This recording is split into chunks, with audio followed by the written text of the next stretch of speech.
Hello बच्चों, स्वागत है आप सभी का राहुल एकेडमी के एक और बेहतर वीडियो में। प्यारे बच्चों, आज हम लोग क्लास 10th की साइंस में विद्युत चैप्टर के अंतर्गत एक बहुत ही महत्वपूर्ण टॉपिक पर डिस्कस करेंगे, जो आपके बोर्ड एग्जाम की दृष्टि से काफ़ी ज़्यादा महत्वपूर्ण होता है। हर साल आपके बोर्ड के एग्जाम में यह टॉपिक 5 नंबर का पूछा जाता है। तो प्यारे बच्चों, आज की जो हमारी टॉपिक है वो है प्रतिरोधों का संयोजन। यानी कि इस वीडियो के माध्यम से हम लोग पूरा डिटेल जानने वाले हैं कि प्रतिरोधों का संयोजन कितने प्रकार से किया जाता है। ठीक है, तो वीडियो शुरू करने से पहले प्यारे बच्चों, अगर आप अभी तक हमारे यूट्यूब चैनल पर नए आए होंगे तो चैनल को सब्सक्राइब कर लीजिए। वीडियो पूरा देखिए। वीडियो यदि पसंद आती है तो वीडियो को लाइक करिएगा और साथ ही साथ चैनल को सब्सक्राइब भी करिएगा। तो चलिए बिना किसी देरी के आज की वीडियो को शुरू करते हैं। तो प्यारे बच्चों, यहाँ पर देख रहे हो कि हेडिंग डाला गया प्रतिरोधों का संयोजन, जिसको हम लोग इंग्लिश में कहते हैं कॉम्बिनेशन ऑफ रेजिस्टेंस। ठीक है, तो यहाँ पर देख रहे हो प्यारे बच्चों की जो प्रतिरोधों का जो संयोजन है हम लोग दो तरीके से करते हैं। एक होता है श्रेणी क्रम में और एक होता है समांतर क्रम में। तो यहाँ पर हम लोग लिखेंगे प्रतिरोधों का संयोजन, प्रतिरोधों का संयोजन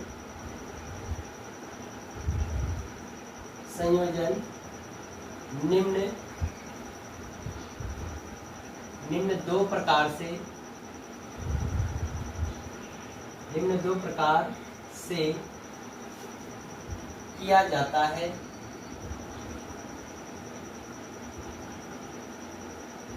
ठीक है, यानी प्रतिरोधों का संयोजन कितने प्रकार से किया जाता है? 2 प्रकार से किया जाता है। कौन कौन सा यहाँ पर नाम लिखेंगे हम लोग। पहला है श्रेणी क्रम संयोजन। श्रेणी क्रम संयोजन या हम कह सकते हैं श्रेणी संयोजन में। ठीक है, दूसरा है समांतर क्रम संयोजन, या इसका एक और नाम है प्यारे बच्चों, हम लोग जानते हैं पार्श्व क्रम संयोजन। ठीक है, पार्श्व क्रम संयोजन। ठीक है, यानी कि हम लोग प्रतिरोधों का संयोजन कितने तरह से कर सकते हैं? 2 तरह से कर सकते हैं। कौन कौन सा?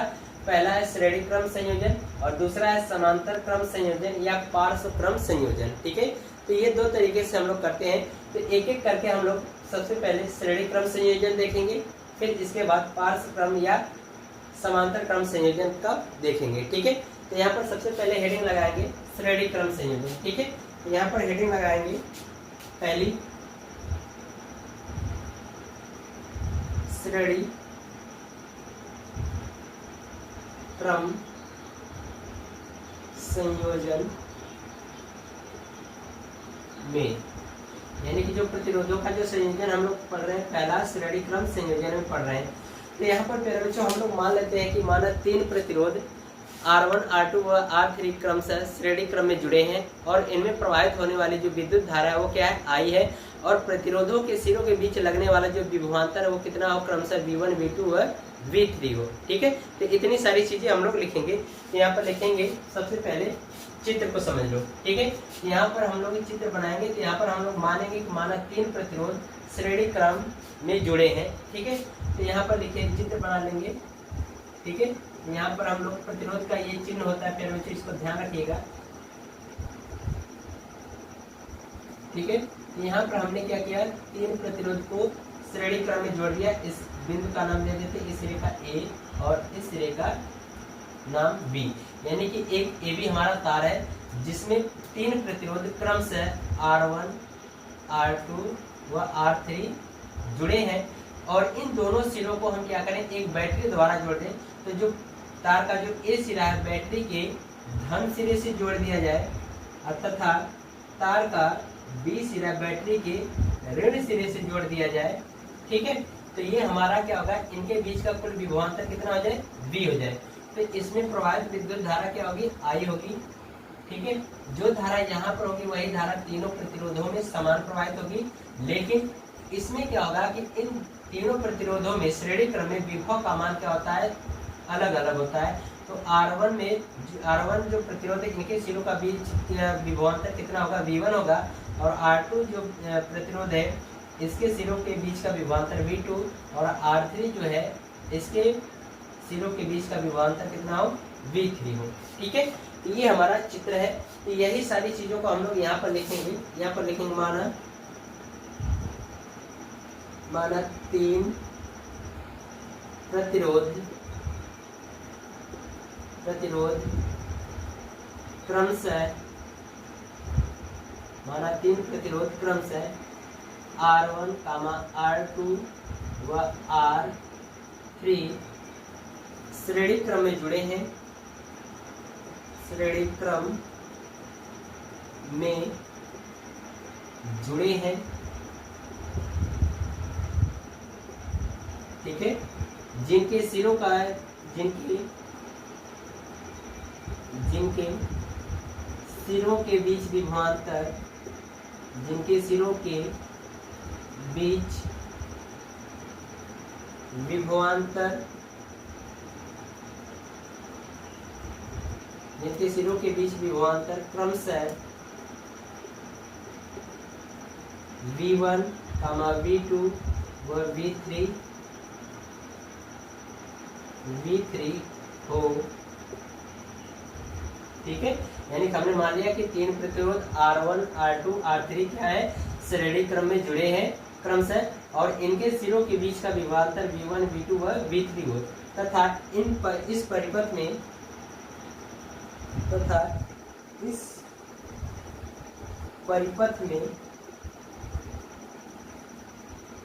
परिपथ में प्रवाहित धारा आई हो तब, यानी कि हम मान लेते हैं कि इस पूरे परिपथ में कौन सी धारा प्रवाहित हो रही है, आई धारा प्रवाहित हो रही है, तब हम यहाँ पर लगाएंगे ओम के नियम से। ठीक है, तो लिखेंगे ओम के नियम से। ठीक है, तो फिर हमें पता है ओम का नियम क्या है। ओम का नियम है V बराबर I इंटू आर।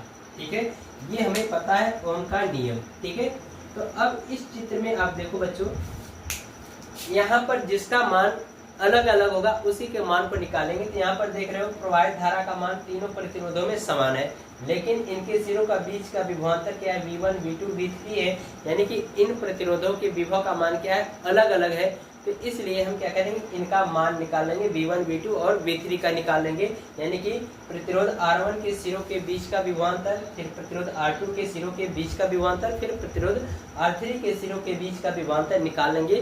तो फिर इसके बाद पूरे परिपथ का कुल विभव पता करके हम लोग एक सूत्र का निगमन कर लेंगे। ठीक है, तो इतना यदि आपको नोट करना है तो नोट कर लें। ठीक है, इसको मैं रफ करूंगा। ठीक है, कर लिया। तो अब मैं क्या कर रहा हूँ, ऊपर से इतनी सारी चीजों को रफ कर रहा हूँ। ठीक है,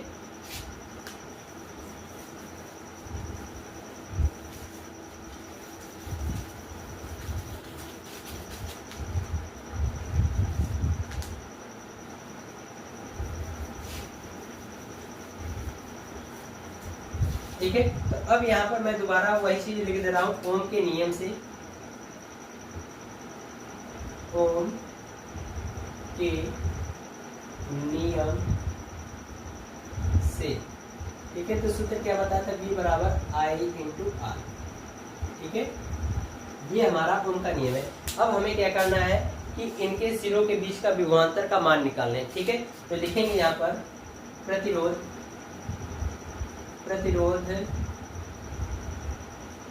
R1 के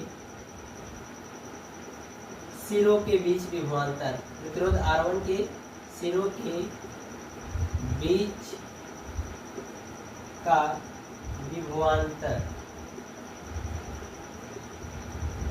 ठीक है, यानी कि प्रतिरोध R1 के सिरों के बीच का विभवांतर V1 बराबर यहाँ पर निकालेंगे।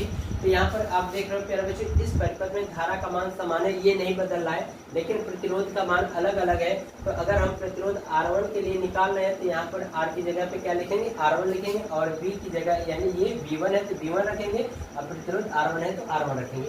ये हो जाएगा I इंटू R1। इसको मान लो समीकरण नंबर 1। फिर इसी तरह से प्रतिरोध R2 के सिरों के बीच विभवांतर V2 मान निकालें। V2 बराबर क्या हो जाएगा, I इंटू R2, इसको मान लो समीकरण नंबर 2। ठीक है, इसी तरह से प्रतिरोध R3 के सिरों के बीच विभवांतर V3 बराबर क्या हो जाएगा, I इंटू R3। ठीक है, इसको मान लो समीकरण नंबर 3। ठीक है, तो अब हम क्या निकाल लें, कुल विभव का मान निकाल लें। ठीक है बच्चों, तो यहाँ पर हम क्या करेंगे, तीनों समीकरणों का मान रख देंगे। तो यहाँ पर लिखेंगे परिपथ का कुल विभव, या कुल विभव लिख दें, कुल विभव V बराबर V1 plus V2 plus V3, है ना। तो अब हम क्या करें, समीकरण 1, 2 व 3 से क्या करेंगे, V1 और V2 का मान यहाँ पर रख दें। तो लिखेंगे यहाँ पर समीकरण 1, 2 व 3 से, समीकरण 1, 2 व 3 से सभी के मान आप यहाँ पर रख दो। ये हो जाएगा V बराबर V1 का मान यहाँ से रखिए I इंटू R1 प्लस ये हो जाएगा I into R2 plus V3 का मान यहाँ हो जाएगा आपका I इंटू R3। अब आप यहाँ पर देख रहे हो कि V बराबर हमें पता है कितना होता है, I इंटू R होता है। तो यहाँ पर मैं क्या करूँ, V की जगह पे I इंटू R रख सकता हूँ, तो ये हो जाएगा I इंटू R। अब इनमें से देखो हमें I कॉमन मिल रहा है, तो I कॉमन ले लीजिए, तो ये हो जाएगा I R बराबर I कॉमन ले लिया तो क्वेश्चन में बचेगा R1 plus R2 plus R3। यहाँ से ये I कैंसिल आउट हो जाएगा, तो बचेगा R बराबर R1 plus R2 plus R3। ठीक है, तो ये श्रेणी क्रम में जुड़े प्रतिरोधों का तुल्य प्रतिरोध मान निकल जाएगा। ठीक है, यानी श्रेणी क्रम में जुड़ा जो परिपथ में श्रेणी क्रम में जुड़े जो 3 प्रतिरोध है, इनका ये तुल्य प्रतिरोध का मान निकल जाएगा। इस तरह से श्रेणी क्रम के सूत्र का निगमन भी हो जाता है। ठीक है, तो एक लाइन यहाँ पर हम लोग बढ़ाकर लिखेंगे, यदि मान लेते हैं कि यदि प्रतिरोधों की संख्या, यदि प्रतिरोधों की संख्या n हो तो, ठीक है, मान लेते अभी तो हमने 3 प्रतिरोध के लिए ये निकाला, यदि मान लेते 3 से ज्यादा हो यानी n नंबर तक प्रतिरोधों की संख्या, तो उनका तुल्य प्रतिरोध क्या हो जाएगा, यहाँ पर हो जाएगा R बराबर R1 plus R2 plus R3 plus dot dot dot करके प्लस Rn नंबर तक। ठीक है, तो ये हमारा क्या होता है, फाइनली सूत्र का निगमन हो जाता है। ठीक है, तो ये आपको नोट करना है तो बच्चों नोट कर लो। ठीक है, और ये काफ़ी ज़्यादा महत्वपूर्ण है, हर साल बोर्ड के एग्जाम में ये सूत्र का निगमन भी आता है और इस पे आधारित सवाल भी आते हैं। ठीक है, तो नोट कर लें। अब हम लोग अगला टॉपिक पढ़ेंगे यानी समांतर क्रम संयोजन। ठीक है, तो इसको नोट करें आप। चलिए बच्चों, अब आपका ये नोट हो गया, तो अब हम लोग हेडिंग लगाएंगे दूसरा संयोजन यानी समांतर क्रम संयोजन या पार्श्व क्रम संयोजन। ठीक है, तो इसको मैं रफ कर रहा हूँ।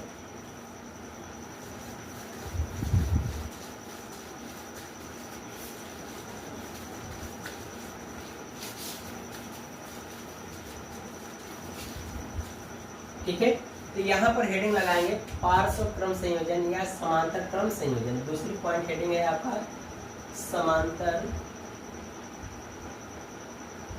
क्रम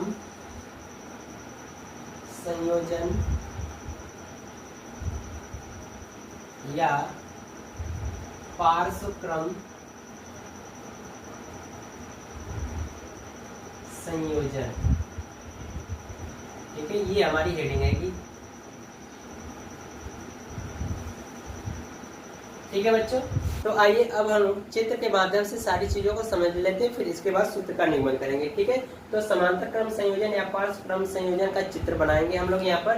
तो यहाँ पर भी प्यारे बच्चों मान लेते हैं कि 3 प्रतिरोध R1, R2 व R3 क्रमशः समांतर क्रम में जुड़े और इनके सिरों के बीच का कुल विभवांतर कितना है, V हो, और इन प्रतिरोधों में प्रवाहित विद्युत धारा कितनी हो, I1, I2 व I3 हो। ठीक है, तो इतनी सारी चीजें आपको लिखना होगा। तो सबसे पहले हम क्या करते हैं, 3 प्रतिरोध को समांतर क्रम में जोड़ लेते हैं। ठीक है, तो यहाँ पर प्यारे बच्चों बनाएंगे। ठीक है, ये 3 प्रतिरोध लगाएंगे हम लोग, इसका नाम दे देते हैं R1 और एक प्रतिरोध यहाँ से समांतर क्रम में जोड़ेंगे, तो ये हो जाएगा आपका R2 और एक प्रतिरोध यहाँ पर लगाएंगे इसके नीचे। ठीक है, तो इसका नाम दे देते हैं R3। ठीक है, अब इन तीनों प्रतिरोधों का जो पहला सिरा है, तीनों प्रतिरोधों के पहले सिरे से जोड़ देते हैं। ठीक है, यानी कि जो पहला सिरा जो तीनों प्रतिरोधों का उनका एक यानी उनके सिरों को क्या करें एक बिंदु से जोड़ दे, इसका नाम दे देते ए। और इनके जो तीनों यानी जो तीनों प्रतिरोधों के जो दूसरा सिरा है इस दूसरे सिरे को एक बिंदु से जोड़ दिया जाए, इसका नाम दे देते हैं बी। ठीक है, अब इन सबको क्या करें कि जो ये ए सिरा है ये बैटरी के धन सिरे से जोड़ दें। ठीक है, और जो बी सिरा है इसका वो बैटरी के ऋण सिरे से जोड़ दिया जाए। ये हमारा क्या कहलाता है, समांतर क्रम संयोजन कहलाता है। तो प्यारे बच्चों हम मान लेते हैं कि इसमें जो बैटरी जो लगाई गई है वो 20 वोल्ट की बैटरी लगाई गई है। ठीक है, तो यहाँ पर जो जब धारा प्रवाहित होगी तो इसमें क्या होगा, I1 होगा, सॉरी I होगा। ठीक है, अब यही धारा जैसे यहाँ पर आएगी, अब यही धारा 3 भागों में बढ़ जाएगी क्योंकि इसको जाने के लिए 3 रास्ते मिल रहे हैं। तो R1 प्रतिरोध में चली जाएगी धारा I1 और R2 में I2 और I3 में R3 में I3 चली जाएगी। और जो धारा इसमें जाएगी वही धारा यहाँ पर भी आएगी। ये हो जाएगा I3, ये हो जाएगा I2 और ये हो जाएगा I1। ठीक है, तो अब ये तीनों धाराएं क्या होंगी, मिल करके क्या बना लेंगी, I धारा बना लेंगे। तो यहाँ पर हो जाएगा I। तो ऐसे ही ये बार बार क्रम यहाँ पर धाराएं बटेंगी, फिर यहाँ पर तीनों मिलेंगे, जुड़ करके I बनाएंगे, फिर ऐसे क्या होंगे, लगातार इसमें प्रवाहित होंगी। तो ये हमारा क्या कहलाएगा, समांतर क्रम संयोजन कहलाएगा। तो आइए थोड़ी सी इसकी थ्योरी हम लोग लिख लेते हैं। ठीक है, तो यहाँ पर लिखेंगे प्यारे बच्चों, माना 3 प्रतिरोध,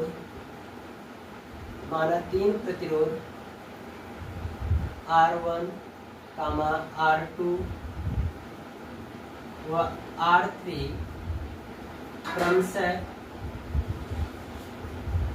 क्रमशः समांतर क्रम में जुड़े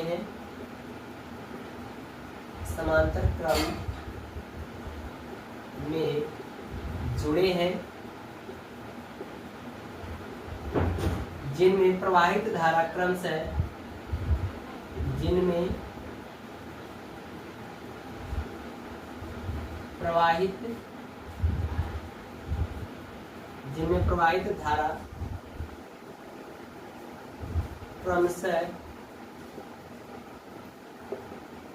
I1, I2 व I3 है।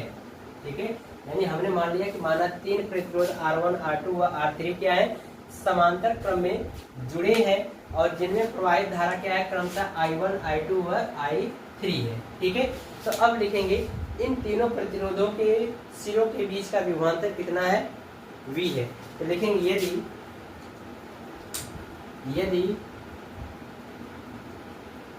इन प्रतिरोधों के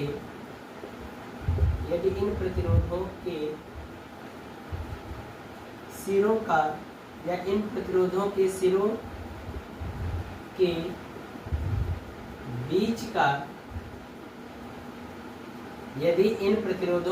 के बीच का विभवांतर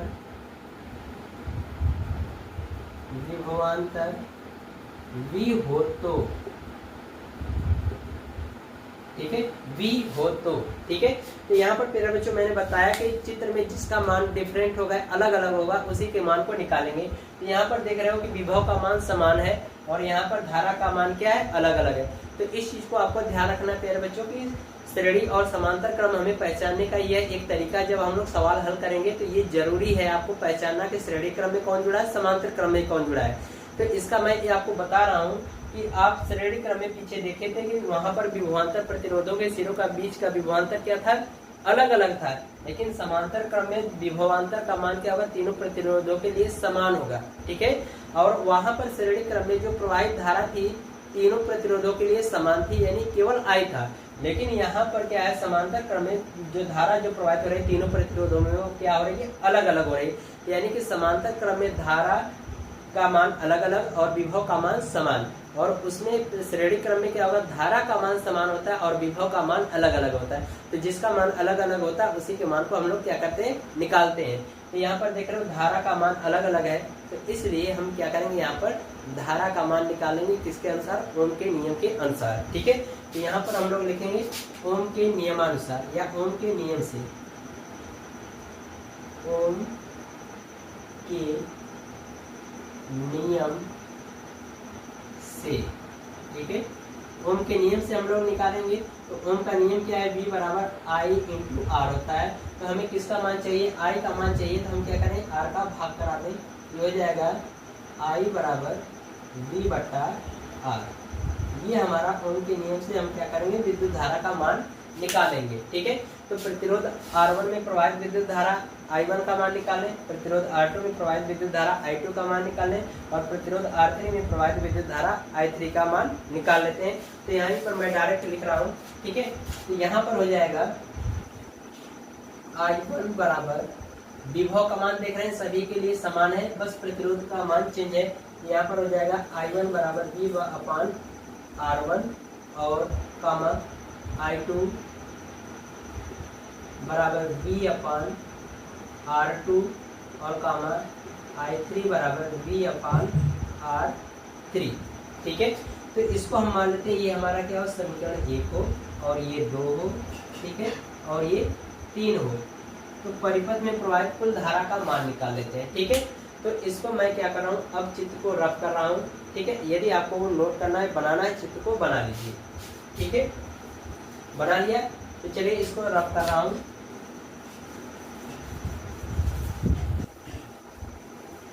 ठीक है। तो आगे देखिए यहाँ पर, तो लिखेंगे परिपथ में प्रवाहित कुल धारा, परिपथ